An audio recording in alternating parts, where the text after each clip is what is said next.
Nagsimula sa himpapawid ng San Diego, mga miyembro ng SEAL team mula sa isang eroplano, lumilipad sa mahigpit na pormasyon bilang bahagi ng kanilang advanced na pagsasanay sa parachute. Samantala, sa mataong kalye, isang matingkad na dilaw na ice cream na truck ang agresibong humahabol sa trapiko, na bumubusina ng malakas. Sa loob, isang nag-aalalang babae ang nananatiling tahimik habang ang driver na nakamaskara ay walang pag-aalinlangan na dumiretso. Hindi nagtagal ay huminto ang truck sa isang internasyonal na paaralang elementarya. Binuksan ng mga security guard ang gate habang nagtatawanan at naglalaro ang mga bata sa bakuran ng paaralan. Kasabay nito, dumating ang US Ambassador para kunin ang kanyang anak. Nakita ng bata ang truck ng sorbetes at tuwang-tuwang nakiusap sa kanyang ama para bumili nito. Lumabas ang driver at binuksan ang pinto sa gilid ng truck. Ang mga bata ay mabilis na nagkukumpulan, ngunit ang driver ay umalis ng walang salita. Naramdaman ng isa sa mga security guard na parang may mali. Biglang, isang napakalaking pagsabog ang naganap sa bakuran ng paaralan na pinupuno ang hangin ng apoy at usok. Nayanig ang paligid. Ang isang inosenteng schoolyard ay nagiging isang lugar ng digmaan. At ang buhay ng mga bata at isang embahador ng US ay nawala sa isang malupit na pagkilos ng terorismo. Sa kabilang panig ng mundo, sa kalaliman ng isang gubat, isang maliit na bangkang kahoy ang tahimik na lumalapit sa isang malayong base ng ilog. Bumalik sa US, nagpapahinga sina Rourke at Dave sa isang bar. Ibinahagi ni Rourke ang masayang balita na ang kanyang asawa ay nagsilang ng isang sanggol na nagudyok sa buong paligid. Nang maglaon, inanyayahan ni Rourke ang buong koponan ng SEAL at sa kanilang mga pamilya na sumama sa kanya para sa isang bakasyon sa beach. Samantala, sa isang mapayapang nayon ng Costa Rican, ang isang kampo ng health center ay abala. Naglalaro ang mga bata malapit sa mga medical tent habang si Dr. Lisa Morales ay nag-aalaga sa isang batang pasyente. Huminto ang isang kotse at lumabas si Cristo, isang lalaking mahaba ang buhok. Nagtakbuhan ang mga bata papunta sa kanya, halatang nasa sabik. Nagpalitan ng ngiti sina Morales at Cristo. Nang gabing iyon, lihim na nakipagkita si Morales kay Walter Rose, isang agent ng CIA na lumipad kamakailan mula sa Colombia. Pareho silang undercover, ang tungkulin nila ay subaybayan si Cristo, kahit nakilala siya sa pagtulong sa komunidad sa pamamagitan ng pagtatayo ng mga paaralan at klinika. Makapangyarihang drug trafficker talaga si Cristo. Natuklasan din ni Morales ang kaugnayan ni Cristo kay Abu Sabil, isang marahas na teroristang grupo na kumikilos sa Southeast Asia. Sina Cristo at Abu Sabil ay may mahabang kasaysayan. Magkaibigan sila noong bata pa sila. Habang nagsasalita ang dalawang agent, may nagkukubli sa mga anino, nag-espiya sa kanila at kumukuha ng mga larawan. Malayo sa lahat ng panganib, sina Rourke at Dave ay nasisiyahan sa isang mapayapang araw sa isang beach kasama ang kanilang mga pamilya. Kinaumagahan, nagpapahinga sina Morales at Walter, nagpalipas ng oras sa pamamagitan ng paglalaro ng Scrabble habang naghihintay ng kanilang paghahatid ng pagkain. Nang buksan ni Walter ang pinto, umaasang takeout, sinalubong siya ng bigla ang putok ng baril at agad siyang napatay. Dalawang armadong lalaki ang sumugod sa loob. Mabilis na gumanti si Morales, kumuha ng baril, at binaril ang isang umaatake, ngunit dinaig siya ng isa. Siya ay binugbog, binalot ng carpet, at banihag. Nakompromiso ang misyon, nahuli na si Morales. Sa lalim ng gubat, pinahirapan si Morales ng mga tauhan ni Cristo. Hinihiling nila ang mga sagot sa kanyang pagkakakilanlan, employer, at kaalaman. Tumawag si Cristo, ipinahayag na alam na niya ang totoo. Inutusan niya itong aminin at ibunyag ang kanyang mga kontak sa CIA. Nananatiling matatag si Morales, iginiit na isa lamang siyang Mexican na doktor. Ipinakita nila ang kanyang mga larawan sa pagbabantay na naglalantad sa kanyang tunay na pagkakakilanlan, ngunit tumanggi siyang masira. Sa galit, inutusan ni Cristo ang kanyang mga tauhan na paigtingin ang kanyang pagdurusa. Samantala, sa beach, ang SEAL Team 7 ay nag-e-enjoy sa isang pambihirang sandali ng downtime. Biglang nakatanggap sila ng balita na kinidnap si Morales. Mayroon lamang silang 24 na oras upang makarating sa Costa Rica. Nang gabing iyon, nagtitipon ang pangkat para sa isang mission briefing. Kinukumpirma ng drone footage na si Morales ay buhay, ngunit malubhang na sugatan, nagaganapin sa isang jungle compound. Ang senior chief nag-brief sa kanila. Matagal nang nasa watchlist ng CIA si Cristo para sa drug at weapons trafficking. At ngayon ay hiniugnay siya kay Abu Sabil, ang teroristang grupo sa likod ng pambobomba sa paaralan na ikinamatay ng US Ambassador. Nang walang pag-aaksaya ng oras, sinimulan ni Teniente Rourke at ng koponan ang kanilang misyon sa isang mataas na altitude nighttime parachute jump sa Costa Rica. Sa ilalim ng takip ng kadiliman, Ang SEAL Team 7 ay bumaba sa gubat, dumiretso sa kampo ni Cristo. Pagkatapos maglanding, palihim silang gumagalaw sa masungit na lupain, na iniiwasan ang pagtuklas. Nang makarating sa kanilang unang checkpoint, nakipag-ugnayan si Teniente Rourke sa command. Dumating ang kumpirmasyon na si Morales ay nasa loob ng mahigpit na binabantayang compound at isang rescue team ay nasa rutang inaasahang darating ng 6 AM. Samantala, 2 Chinook helicopter ang nagdadala ng Navy Quick Response Forces na may mga combat boat at heavy weapons na nakikipagkarera patungo sa extraction point. Ang mga aerial drone ay nag-stream ng live na mga update habang isinasagawa ang operasyon. Bago sumikat ang araw, dumating ang SEAL Team 7 sa compound ng kaaway. Pinapalibutan ng mga barbed wire na bakod at mga armadong gwardya ang lugar. Sa loob ng isang kahoy na barong-barong, si Morales, nang hihina at nagdarusa sa sakit, ay sumisigaw ng tulong. Nang marinig ang kanyang mga hiyawan, kumilos ang SEAL Team. Ang koponan ay nahahati sa mga grupo. Ituro ang isang team, nilalabag ang compound habang sinisigurado ng iba ang perimeter.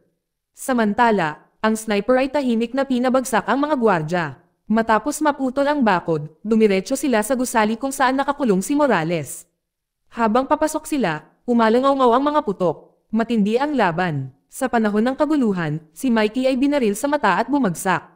Siya ay buhay, ngunit bahagya. Nakita nilang nasa kritikal na kondisyon si Morales, humihinga pa. Kasabay nito, nakita ni Teniente Rourke ang 2 truck ng kaaway na humaharurot patungo sa kanila. Mabilis niyang tinawagan si Dave at ang backup team. Ang bagong order ay malinaw. Bumalik sa pagkuha, hinablat ng mga SEAL sina Morales at Mikey, nakatakas sakay ng ninakaw na truck ng kaaway. Ngunit bago sila makalayo, 2 pang masungit na sasakyan ang humarang sa kanilang dinadaanan at nagpaputok. Nagsisimula ang isang ligaw na paghabol. Lumilipad ang mga bala habang tumatakbo sila sa kalsada ng gubat. Mabangis na lumaban ang SEAL Team 7. Naglulunsad sila ng isang rocket na sinisira ang isa sa mga humahabol. Gayunpaman, mas maraming mga kaaway ang dumating ng mabilis. Nasunog ang kanilang truck at bumagsak sa ilog. Nang walang ibang pagpipilian, pinadaan nila ang sasakyan sa tubig. Sa sandaling tila sila ay na-corner, mabilis na dumating ang mga Romispondi na ganap na armado. Isang napakalaking putukan ang sumiklab.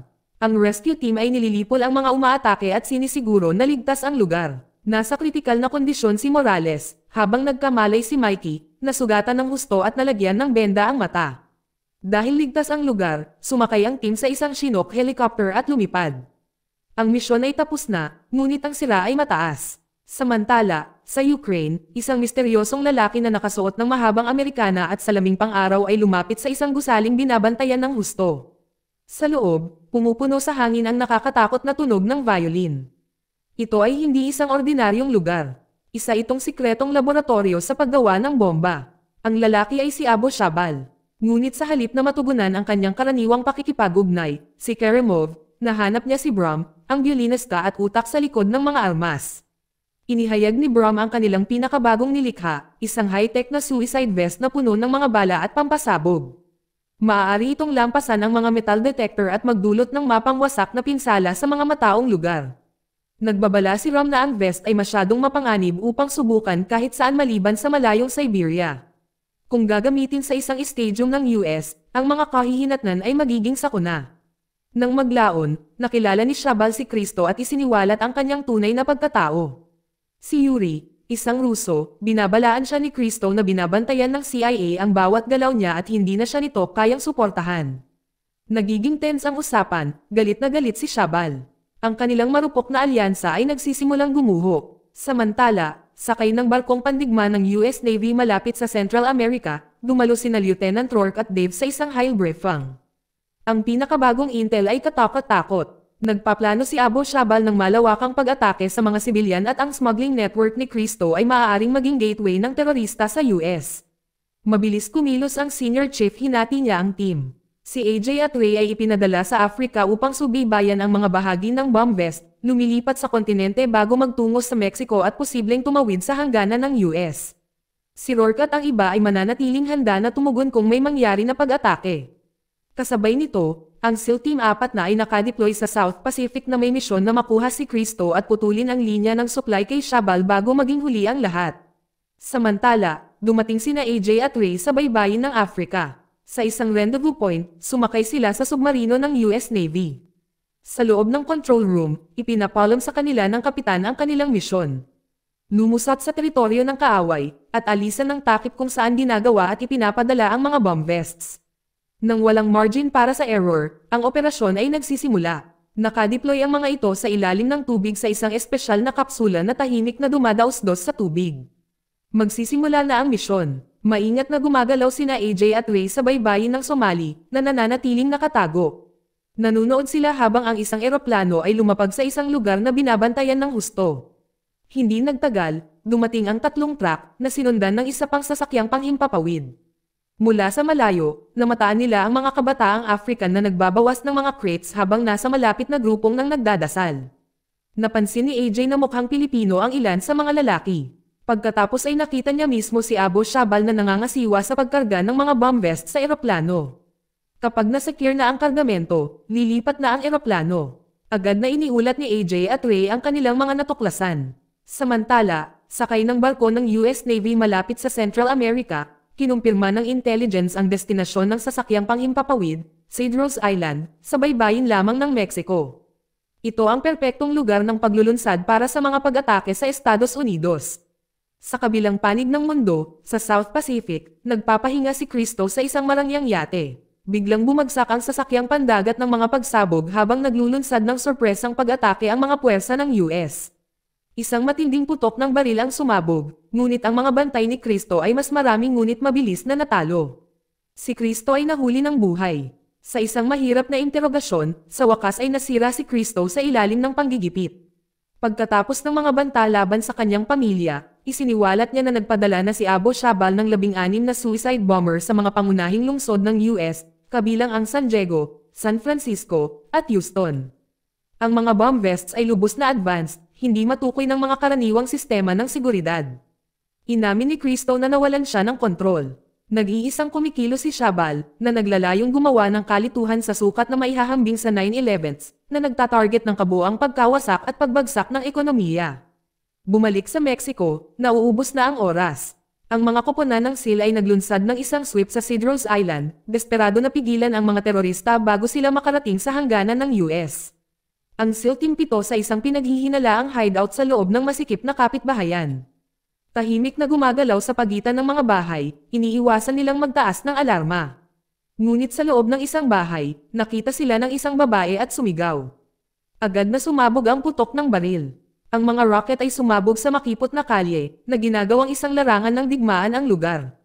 Nagsitakas ang mga sibilyan habang sinasalubong ng mga SEAL ang mga tauhan ni Shabal sa matinding labanan sa malapitan. Pagkatapos ng isang malupit na labanan, sinigurado ng SEAL ang lugar. Habang nililinis ang site, natuklasan ni Rourke at Dave ang ilang inas na ginamit na bomb vests. Gayunpaman, nananatili ang panganib na habang pinangangasiwaan ng mga SEAL ang resulta, tinitipon ni Abu Shabal ang kanyang natitirang mga bomber at naghahatid ng mga huling tagubilin. Ang kanilang misyon, pasukin ang mga masikip na pampublikong espasyo sa US. Pamimili, mga mall, supermarket, kahit saan punong-puno ng mga tao. Pagkatapos ay tahimik na sumakay ang mga bomber sa mga bus na patungo sa hangganan. Bumalik sa command center, dumating ang isang nakakatakot na update. Nakaharap lamang ng mga SEAL ang kalahati ng puwersa ni Abu Sable. Ang natitira, kabilang si Abu Sable mismo, ay lumilipat na patungo sa hangganan ng US sa pamamagitan ng isang nakatagong tunnel sa ilalim ng isang lumang plano sa pagawaan ng gatas sa Mexilay, inaasahang makakarating sa hangganan pagsapit ng 7 AM. Agad na kumilos si Rourke at ang kanyang koponan, dumiretso sa Mexilay. Sa hangganan, nagsanib puwersa sila kay Commander Pedro at sa Mexican Special Forces. Pagkatapos ng mabilis na briefing, sumang-ayon ang magkabilang panig na magtulungan. Ngunit nagbabala si Pedro na ang lugar ay kontrolado ng mga kartel sa lahat ng dako. Kung makalabas si Abu Sable sa tunnel, ang pagsubaybay sa kanya pababa ay halos imposible. Samantala, dumating si Abu Sable at ang kanyang mga tauhan sa pasukan ng lagusan. Sa likod ng kartel, alam nila ang bawat nakatagong landas at blind spot. Hindi sila ma-detect ng military surveillance. Di nagtagal, gamulong ang mga tropang US at Mexican sa planta ng pagawaan ng gatas sakay ng mga truck, ngunit agad silang nakita ng mga cartel scout at nagpatunog ng alarma. Sumiklab ang putok, na nagdulot ng matinding labanan sa bakuran ng pabrika habang ang magkasanib na puwersa ay lumalaban sa kanilang pagpasok, kumuha ng mga gwardya at lumusab sa gusali. Sa loob, napagtanto ni Abu Sable na malapit na ang oras. Nagutos siya ng pag-urong at inakay ang kanyang mga tauhan sa tunnel, umaasang makakatakas bago maabutan ng mga sundalo. Nahati ang mga SEAL. Nakipagtulungan sina Rourke at Dave sa grupo ni Pedro para tugisin si Abu Sable sa madilim na lagusan. Ang natitira ay humahawak sa ibabaw, na nagtatanggal sa isang last-ditch na pag-atake ng kartel. Sa loob ng lagusan, tumataas ang tensyon habang umaalingaw-ngaw ang mga putok ng baril sa makitid na espasyo. Ang koponan ni Rourke ay pumipindot pasulong, nagsasara sa huling silid. Ngunit si Abu Sable ay naglagay ng nakamamatay na bitag, isang babaeng suicide bomber. Sa sandaling pumasok ang mga SEAL, pinasabog niya ang bomba. Ang pagsabog ay yumanig sa lagusan, na inihagis sa mga pader ang mga sundalo. Habang nawawala ang usok, muling nagsasama-sama ang koponan bago maghagis ng granada ang isang nakatagong kaaway mula sa itaas. Dama po ang granada sa malapit. Walang pag-aalinlangan. Tumalon si Teniente Rourke, pinigilan ang putok upang iligtas ang kanyang koponan. Namatay siya agad, sa kabila ng kanyang mga sugat. Pinangunahan ni Dave ang koponan sa mas malalim na tunnel. Sa panahon ng labanan, si Dave ay binaril at bumagsak. Lumapit si Abu Sable, handang tapusin siya. Habang nagpaputok si Abu Sable, isang putok ang tumunog mula sa likuran. Si AJ ang nagpaputok at pinabagsak si Abu Sable ng tuluyan. Tapos na ang misyon. Nang maglaon pinarangalan si Teniente Rourke sa libing ng isang bayani. Ang kanyang kabaong ay dinadala ng kanyang mga kasamahan na SEAL kasama si Dave na ngayon ay naka-wheelchair. Umalangaw-ngaw sa kalangitan ang pagsaludo ng rifle. Ang koponan ay nakatayo sa Sol-M na nakatahimikan, sumasaludo sa kanilang nawalang pinuno.